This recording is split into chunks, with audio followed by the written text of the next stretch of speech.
bertembung pelepah ini sampai ke pokok yang sebelah.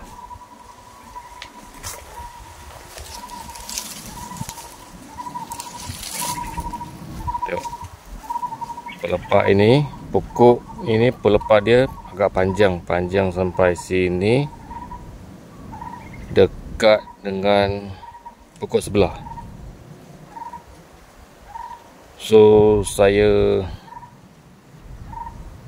harap yang peminat pokok kelapa tanam, kalau lebih sesuai jarak antara pokok dengan pokok 25 kaki ke 30 kaki antara pokok dengan pokok, lebih sesuai.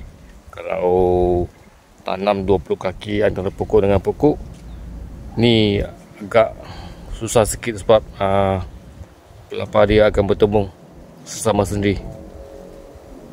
Tengok bertembung.